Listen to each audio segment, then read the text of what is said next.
സാറേ ഇപ്പം ഒരു ട്രാൻസ്ജെൻഡറിന്റെ കൂടെ ഒരു മൂവി വർക്ക് ചെയ്യുകയും അവരുമായിട്ട് നല്ലോണം ഇടപെടുകയും ചെയ്തിട്ടുണ്ട്.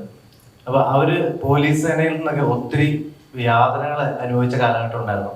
ഇപ്പൊ കുറവാണെങ്കിലും പക്ഷെ അവരെയും ബഹുമാനിക്കണം, അവരുടെ ഒരു സ്വത്വത്തെ ബഹുമാനിക്കണം എന്ന് സാർ പറയുമ്പോൾ നേരത്തെ അങ്ങനെ തന്നെയായിരുന്നു ചിന്തിച്ചത്? 100%. ഞാൻ ആന്റി ഹ്യൂമൻ ട്രാഫിക്കിംഗ് എൻ്റെ ചുമതലയിൽ ഞാൻ പോലീസിൽ ഒരു 10 വർഷത്തോളം ജോലി ചെയ്തതാണ്. അതിൻ്റെ ഭാഗമായിട്ട് ഞാൻ ട്രാൻസ്ജെൻഡർ ഫെസ്റ്റുകൾ ഓർഗനൈസ് ചെയ്തിട്ടുണ്ട് ട്രിവാൻഡ്രത്ത്. വളരെ നമുക്ക് ചിന്തിക്കാൻ പറ്റാത്ത രസകരമായ നല്ല കലാകാരന്മാരാണ് എല്ലാവരും, അല്ലെങ്കിൽ കലാകാരികളാണ്. ഇപ്പം നമുക്കിപ്പം ഈ ലിംഗഭേദമില്ലാതെ സംസാരിക്കാൻ ഭാഷ പോലും കൈമോശം വന്നിട്ടൊരു കാലഘട്ടത്തിലാണ് ജീവിക്കുന്നത്. ഇവർക്ക് ഞാൻ വളരെ രസകരമായിട്ട് എനിക്കിപ്പോഴും ഓർമ്മയുണ്ട്. ഞാൻ ട്രാൻസ്ജെൻഡർ ഫെസ്റ്റ് ഓർഗനൈസ് ചെയ്തപ്പോൾ കുറേ നേരം ഞാൻ സ്റ്റേജിൽ ഇവരുടെ പരിപാടി കണ്ടു, ഇവരെ കുറിച്ച് സംസാരിച്ച് പ്രസംഗിച്ച ശേഷം ഞാൻ പറഞ്ഞു എനിക്കൊന്ന് ബാത്റൂം പോകണമെന്ന് പറഞ്ഞു, ടോയ്ലറ്റ് യൂസ് ചെയ്യണം. അപ്പം ഞാൻ ചെന്നപ്പോൾ കാണുന്ന വെച്ചാൽ ഇവരെല്ലാവരും 2 ടോയ്ലറ്റിലും ഉപയോഗിക്കുന്നുണ്ട്. സ്ത്രീകളുടെയും പുരുഷന്മാരുടെ ടോയ്ലറ്റ്. അവർക്ക് ആ വ്യത്യാസമില്ലാത്തവർ, അവർക്ക് ലിംഗഭേദ, അവർ പെട്ടെന്ന് ഡാൻസിന് വേണ്ടി തയ്യാറെടുക്കുകയാണ്. അപ്പോൾ എനിക്ക് പോകണമെന്ന് പറയുമ്പോൾ അവർ 2 ഇറങ്ങി തന്നു, സാർ ഏതിലൂടെ പോയിക്കോന്നു. ഞാൻ പറഞ്ഞു സുഹൃത്തുക്കളെ, എനിക്ക് സ്ത്രീകളുടെ രീതിയിൽ പോയി കഴിഞ്ഞാൽ അത് വാർത്തയാകും, എനിക്ക് പോകാൻ പറ്റില്ല. പക്ഷെ ഞാൻ അപ്പോഴാണ് ഇവരുടെ ബുദ്ധിമുട്ടുകളെ കുറിച്ച് ഞാൻ ചിന്തിച്ചു തുടങ്ങിയത്. ഞാൻ അന്ന് അതിനെക്കുറിച്ച് ഒരുപാട് പഠിക്കണ്ടായി. പഠിച്ചപ്പോൾ ഒരു കാര്യം മനസ്സിലായെന്ന് വെച്ച് കഴിഞ്ഞാൽ നമ്മൾ വളരെ സിമ്പിളായിട്ട് പറയും, നമ്മുടെ ഫോംസ് ഒക്കെ ഫില്ല് ചെയ്യുമ്പോൾ മെയിൽ, ഫീമെയിൽ, ട്രാൻസ്ജെൻഡർ എന്ന് പറയുന്നത് നമ്മുടെ ധാരണ എന്താ വെച്ചാൽ മെയിൽ, ഫീമെയിൽ കഴിഞ്ഞാൽ പിന്നെ ട്രാൻസ്ജെൻഡർ എന്ന് പറഞ്ഞ ഒരു ജെൻഡറാണെന്നാണ്. അങ്ങനെയല്ല. ഒരുപാട് ഞാൻ മനസ്സിലാക്കിയത് 72 odd shades of transgenders. ഒരു ട്രാൻസ്ജെൻഡറുടെ ട്രോമ ആയിരിക്കില്ല അടുത്ത ട്രാൻസ്ജെൻഡറുടെ ട്രോമ. ഒരാളുടെ സമൂഹത്തിലേക്കുള്ള ബിലോങ്ങിങ്നെസ്സിനുള്ള ബുദ്ധിമുട്ടായിരിക്കില്ല വേറൊരാളുടെ. ദേ ഡോണ്ട് ബിലോങ് എന്നുള്ള ഫീലിംഗ് സമൂഹം നിരന്തരം അവർക്ക് കൊടുത്തുകൊണ്ടിരിക്കുകയാണ്. ഇവരുടെ ഈ ഫിസിക്കൽ ആയിട്ടുള്ള ബോഡി എൻസൈംസിൻ്റെയും മെന്റൽ ആയിട്ടുള്ള മാനസികമായിട്ടുള്ള വ്യതിയാനങ്ങളുടെയും വ്യത്യാസം എന്ന് പറഞ്ഞാൽ ഞാൻ മനസ്സിലാക്കി 72 തരം ഉണ്ടെന്നുള്ളതാണ്. അപ്പം ഓരോരുത്തരുടെയും പ്രോബ്ലംസ് യുണീക്ക് ആയിരിക്കും. അപ്പം ഞാൻ മുമ്പ് ഒരാളെ പരിചയപ്പെട്ടിരുന്നു.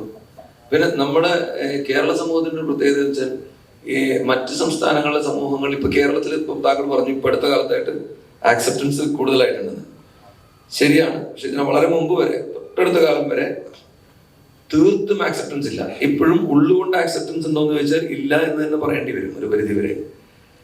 അപ്പോൾ ഈ ഞാനൊരു വ്യക്തിയെ പരിചയപ്പെട്ടതെന്ന് വെച്ചാൽ കോയമ്പത്തൂരിൽ ഒരു വ്യക്തിയെ വിളിച്ചു. ഞാനിപ്പോ ഇന്ന് അഞ്ജലിയൊക്കെ ആയിട്ട് സംസാരിക്കുകയായിരുന്നു.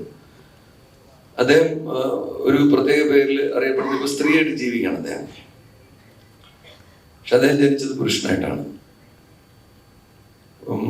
അദ്ദേഹത്തിന്റെ പ്രശ്നം എന്ന് വെച്ചാൽ കേരളത്തിലെ ഒരു നഗരത്തില് അദ്ദേഹത്തിന് 4 സഹോദരങ്ങളുണ്ട്. 4 സഹോദരങ്ങളും ഈ വ്യക്തിയെ കാണുമ്പോൾ ഓടിച്ചിട്ട് അടിക്കുകയാണ്. ഇതിന്റെ കാരണം എന്താണെന്ന് വെച്ച് കഴിഞ്ഞാൽ സുജിത്ത് എന്നുള്ള പേരിൽ ജനിച്ച ഈ വ്യക്തി ഇപ്പം ആ സുജിത്ത് ഇല്ല ലോകത്ത്. ഈ അച്ഛനെഴുതി വെച്ച ബില്ല് പ്രൊബേറ്റ് ചെയ്യണമെങ്കിൽ സർക്കാർ ഉദ്യോഗസ്ഥന് മുമ്പിൽ സുജിത്ത് വരണം. ഈ സുജിത്തിനെയാണ് ചോദിക്കുന്നത് അദ്ദേഹം.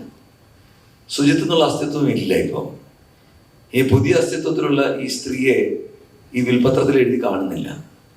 ഈ ബില്ല് പ്രൊബേറ്റ് ചെയ്യാനോ ആ വിൽപത്ര പ്രകാരമുള്ള എന്തെങ്കിലും ഒരു സൗകര്യം അനുഭവിക്കാനോ ഈ 5 സഹോദരങ്ങൾക്ക് സാധിക്കുന്നില്ല.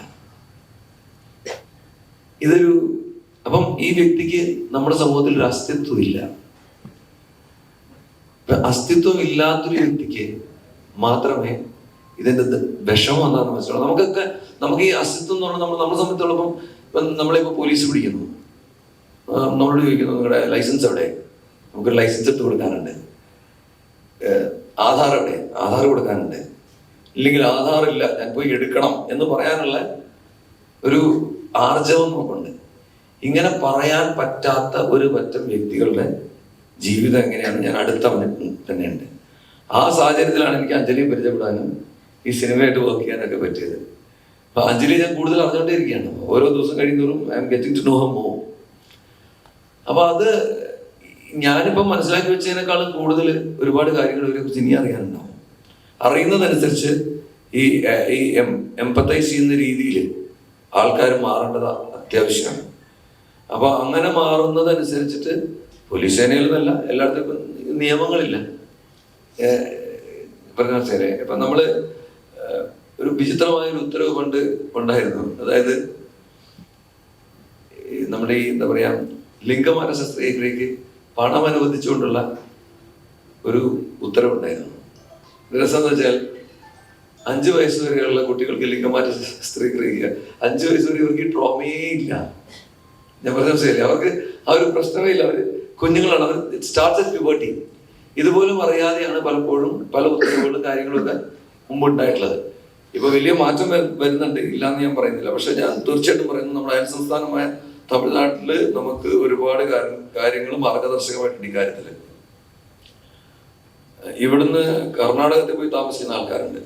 ഞാൻ ഒരിക്കൽ ബാംഗ്ലൂർ നമ്മുടെ മുമ്പ് ഒരു ഹൈക്കോടതി ജഡ്ജ് ഉണ്ടായിരുന്നു. മാഡം അവിടെ ഇവരുടെ ഒരു കൂട്ടായ്മ ഓർഗനൈസ് ചെയ്ത് ഞാൻ അവിടെ പോയി ഇവരെ കണ്ടിട്ടുണ്ട്. ഇപ്പൊ കേരളത്തിലുള്ള ഒരുപാട് പേരെ അവിടെ കാണാം. ഇങ്ങനെയുള്ളവരെ ഒന്നിച്ച് ജീവിച്ചാൽ ഇവര് കുറ്റവാളികളാണ് എന്നുള്ള മുൻവിധിയോടുകൂടിയാണ് പലപ്പോഴും നമ്മൾ അവരെ കാണുന്നത്, അല്ലെങ്കിൽ അസാൻമാർഗികളാണ്. അങ്ങനെയൊക്കെയുള്ള ഒരുപാട് പൊതുവിവക്ഷകൾക്ക് മാറ്റം വരേണ്ട കാലം അതിക്രമിച്ചിട്ടുണ്ട്. അപ്പം അത് എനിക്ക് മുമ്പേ ആ ധാരണയുള്ളത് തന്നെയാണ്. ഞാൻ അത്ര കുഴപ്പക്കാരനല്ല. പിന്നെ ഇങ്ങനെ ഒരു സംരംഭത്തിൽ വർക്ക് ചെയ്യാൻ പറ്റിയപ്പോൾ അത് എന്താ പറയാ, അതൊരു ഉപോത്ബലകമായിട്ട് ഈ പഴയ ചിന്തയൊക്കെ വന്നു എന്നുള്ളതാണ് എൻ്റെ സത്യം.